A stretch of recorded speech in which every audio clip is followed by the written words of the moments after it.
এ সুন্দর লাল পানির একটি ফোয়ারা, নাম বিশাখা সাগর। নিশানা ট্রাই করতেছে না, এত জমিদাররা এখানে কি করত?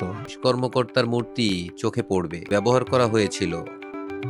জমিদার বাড়িটি আমার সন্দেহ আছে বাংলাদেশে প্রতিষ্ঠিত হয়েছিল।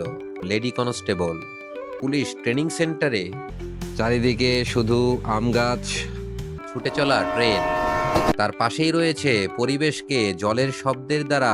জমিদার বাড়ির যে পুরনো ফিল, ওই ফিলটা এই জমিদার বাড়ি দেখে আসেনি।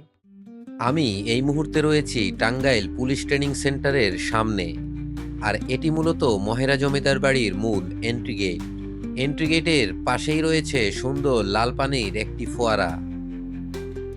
আর এই মহেরা জমিদার বাড়িতে প্রবেশ করতে হলে জনপ্রতি লাগবে 100 টাকা। জমিদার বাড়িতে প্রবেশের আগে চোখে পড়ল একটি আমবাগান, তাই চলুন আমবাগানটি একটু পরিদর্শন করে আসি। আমি এই মুহূর্তে মহেরা জমিদার বাড়ির বাহিরে পুলিশ ট্রেনিং সেন্টারের সামনেই একটি আমবাগানে রয়েছি। আমবাগানটা খুব সুন্দর করে সাজানো। আসলে এই পুলিশ ট্রেনিং সেন্টারের যে এরিয়াটা রয়েছে, এই সম্পূর্ণ এরিয়াটা আমি ঘুরলাম। ঘুরে যতটুকু বুঝতে পারলাম বা দেখলাম, এটা আমার কাছে একটা ক্যান্টনমেন্ট এরিয়ার মতোই মনে হচ্ছে, খুব সুন্দরভাবে সাজানো গোছানো। আর আমি এখন আছি একেবারে আমবাগানের মধ্যে। দেখুন, চারিদিকে শুধু আম গাছ আর আম গাছ। তাহলে চলুন এবার জমিদার বাড়ির মধ্যে প্রবেশ করা যাক। হাই এভরিওয়ান, আমি এই মুহূর্তে রয়েছি মহেরা জমিদার বাড়ির একেবারে ভেতরে। তো আজকে সকালেই এখানে আসার উদ্দেশ্যে রওনা দিয়েছিলাম। 8:30টার দিকে রওনা দিয়েছিলাম। রাস্তায় প্রচুর জ্যাম ছিল। 11টার দিকে এখানে এসে পৌঁছেছি। আর আমি এই মুহূর্তে বসে আছি একেবারে জমিদার বাড়ির পুকুর পাড়ে। দেখুন,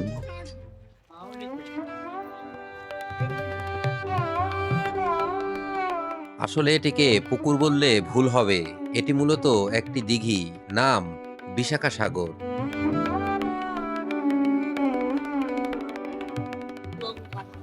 তো এখন পুকুর পাড় থেকে যদি আমরা সামনের দিকটা দেখি,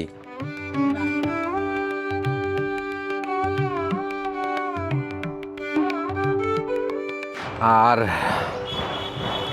এই এরিয়াটায় প্রচুর পরিমাণ কুচকাওয়াজ হচ্ছে, কারণ এটা পাশেই রয়েছে পুলিশদের কোয়ার্টার, এবং পুলিশরা এখানে প্রচুর পরিমাণ প্র্যাকটিস করতেছে, তারা নিশানা ট্রাই করতেছে। তো আজকে আমরা সারাটা দিন এই জমিদার বাড়িতে ঘুরে ঘুরে দেখব এবং আপনাদেরকে দেখানোর চেষ্টা করব। তো চলুন। জমিদার বাড়ির প্রথম এন্ট্রি গেট। আর আজকে প্রচুর দর্শনার্থী এখানে এসেছে। হয়তো শনিবার সরকারি ছুটির দিন, এই কারণে হয়তো লোকজন বেশি।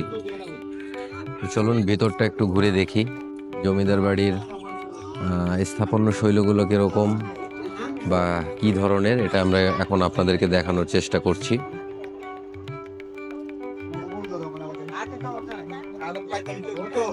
আর দেখতে পারতেছেন যে প্রচুর দর্শনার্থী এখানে প্রবেশ করছে। দর্শনার্থী কিছুটা কম হলে আমার জন্য সুবিধা হতো।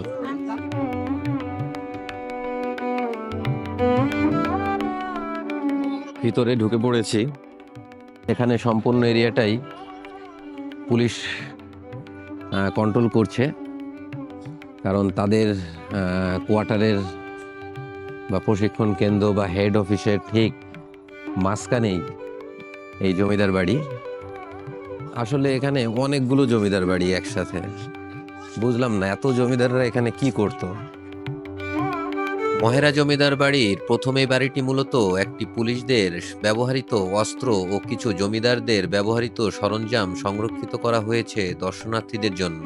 চলুন ভিতরে প্রবেশ করা যাক। প্রথমে প্রবেশ করতেই দুইজন পুলিশ কর্মকর্তার মূর্তি চোখে পড়বে, আর তার পাশেই রয়েছে একটি রাজকীয় দোলনা। আর আরো রয়েছে পুলিশদের ব্যবহৃত অনেক অস্ত্র। আমি দেখতে পাচ্ছি ভিতরে, আপনাদেরকেও দেখাচ্ছি। এই অস্ত্রগুলো মূলত স্বাধীনতার যুদ্ধের সময় ব্যবহার করা হয়েছিল। এর পাশের রুমটিতে প্রবেশ করতেই দেখলাম আরো প্রচুর পরিমাণ অস্ত্র এখানে রয়েছে।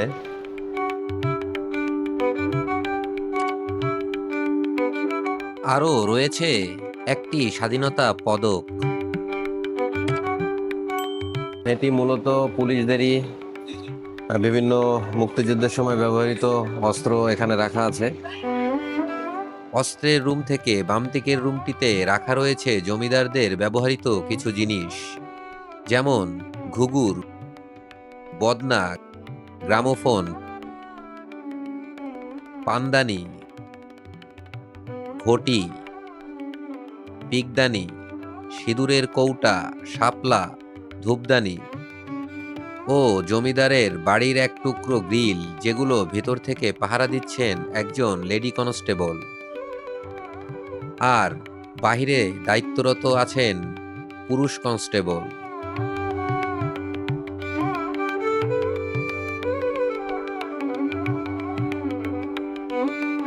এই বাড়ির কারুকাজটি আসলেই নজর কাড়ার মতো।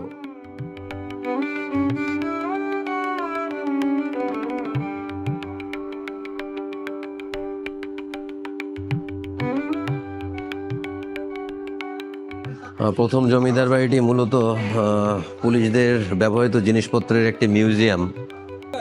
এখানে আসলে যেদিকে তাকাচ্ছি সেখানেই জমিদার বাড়ি। এদিকে একটা, সামনে একটা, এদিকে একটা, ওই পিছন সাইডে আরো একটা। মানে জমিদার বাড়ি আর জমিদার বাড়ি, চারিদিকে জমিদার বাড়ি। 1890 দশকের পূর্বে স্পেনের কর্ডোবা নগরীর আদলে জমিদার বাড়িটি প্রতিষ্ঠিত হয়েছিল। 1971 সালের স্বাধীনতা যুদ্ধে পাক বাহিনী মহেরা জমিদার বাড়িতে হামলা করে এবং জমিদার বাড়ির কুলবধূ সহ 5 জন গ্রামবাসীকে নির্মমভাবে গুলি করে হত্যা করে। তার পরবর্তীতে এখানে তখন মুক্তিবাহিনীর ক্যাম্প স্থাপন করা হয়েছিল।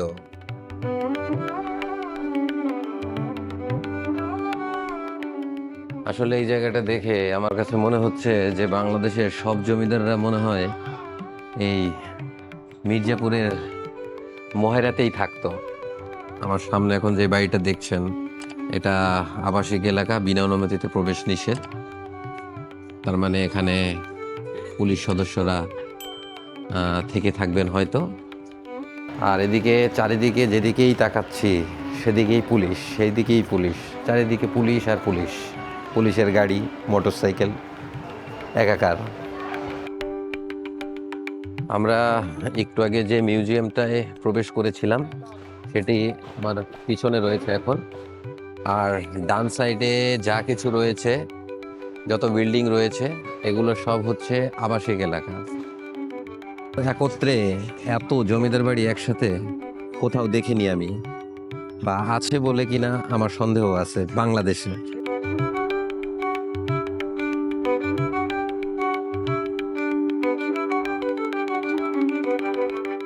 লোকে লোকারণ্য।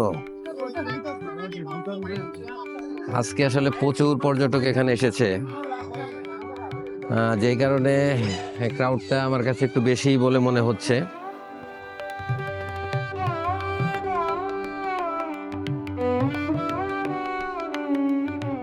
এই জমিদার ভবনটি এখন প্রশাসনিক ভবন হিসেবে ব্যবহৃত হচ্ছে। তবে বাংলাদেশের প্রত্নতাত্ত্বিক অধিদপ্তরের উচিত ছিল এত সুন্দর যে জমিদার বাড়ি নির্মাণ করা হয়েছে এটাকে পুলিশদের ব্যবহার না করতে দিলে আমার কাছে মনে হয় ভালো হতো। দর্শনার্থীরা ঘুরে মজা পেত। এখানে আসলে আমি জমিদার বাড়ির সেই ধরনের ফিলটা পাচ্ছি না। এর কারণ হচ্ছে এখানে পুলিশ প্রশাসনদেরকে প্রত্যেকটা সেগমেন্টের ভিতরে ঢুকিয়ে দেওয়া হয়েছে। প্রত্যেকটা রুমে রুমে তারা থাকছে এবং এটা তাদেরই প্রপার্টি বলে আমার কাছে মনে হচ্ছে। সরকারের উচিত এই বাড়িগুলোকে জনসাধারণের জন্য সম্পূর্ণভাবে উন্মুক্ত করার। জমিদার বাড়িটি পুলিশ ট্রেনিং স্কুল হিসেবে প্রতিষ্ঠার উদ্যোগ গ্রহণ করা হয় 1972 সালে এবং পুলিশ ট্রেনিং স্কুলকে পুলিশ ট্রেনিং সেন্টারে উন্নতি করা হয় 1990 সালে। তাহলে চলুন এই জমিদার বাড়ির অন্দরমহলে প্রবেশ করা যাক।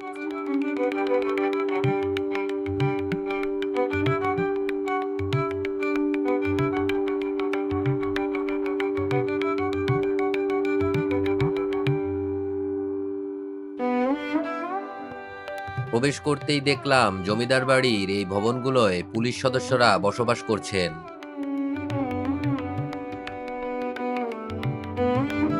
আর ঠিক এই জমিদার বাড়ির পিছন দিকেই রয়েছে একটি বাস্কেটবল খেলার মাঠ, আর এই মাঠের পেছনে রয়েছে বাচ্চাদের বিনোদনের ব্যবস্থা। বাচ্চাদেরও বিনোদনের ব্যবস্থা রয়েছে মহেরা জমিদার বাড়ির পিছন সাইডটাতে। ওদিকটায় যাচ্ছি এখন। তবে ঢাকা থেকে মোটরসাইকেল এসেছি তো, যে কারণে দিয়াকে নিয়ে আসতে পারিনি। দিয়াকে নিয়ে আসলে হয়তো খুশি হতো। এখানে বাচ্চাদের বিনোদনের জন্য বেশ কিছু জিনিস আমি দেখতে পারতেছি এবং আপনাদেরকে দেখাবো।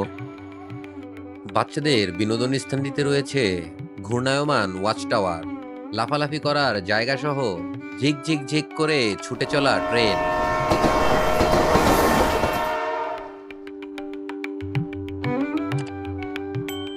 ছোট পরিসরে হলেও বাচ্চাদের ভরপুর বিনোদনের ব্যবস্থা রয়েছে এখানে। আর এই বিনোদন স্থানের পাশেই রয়েছে একটি পুকুর, যার মধ্যখানে রয়েছে একটি ভিউ পয়েন্ট। আরও রয়েছে অ্যাকুরিয়ামে সাঁতরে বেড়ানো রং বেরঙিন মাছ। তার পাশেই রয়েছে পরিবেশকে জলের শব্দের দ্বারা বিশুদ্ধ করার জন্য একটি কৃত্রিম ঝর্ণা। সব মিলিয়ে দুর্দান্ত পরিবেশ। আর একটা বিষয় আপনাদেরকে জানিয়ে রাখি, সেটা হচ্ছে আপনারা যদি চান তাহলে এই জমিদার বাড়িগুলোতে রাত্রি যাপন করতে পারবেন, সেটার ব্যবস্থা এখানে আছে। প্রতি রাত থাকার জন্য আপনাকে গুনতে হবে 3 থেকে 10,000 টাকা। এখন বেরিয়ে যাচ্ছি। জমিদার বাড়িটি দেখে আসলে জমিদার বাড়ির যে পুরনো ওই ফিলটা এই জমিদার বাড়ি দেখে আসেনি। আর পুলিশদের বিভিন্ন অফিসিয়াল কার্যালয় আবাসস্থল বানিয়ে ফেলার জন্য এটি মানে দর্শনার্থীদেরকে আসলে খুব আমাকে তো খুবই হতাশ করেছে। জমিদার বাড়ির যে অরিজিনাল ফিলটা সেটা আর পাওয়া যায়নি এখানে।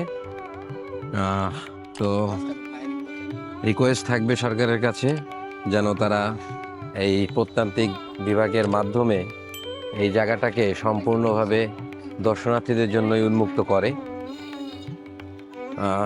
এছাড়া এর কারুশিল্পগুলা বা নির্মাণ শৈলীটা অসাধারণ।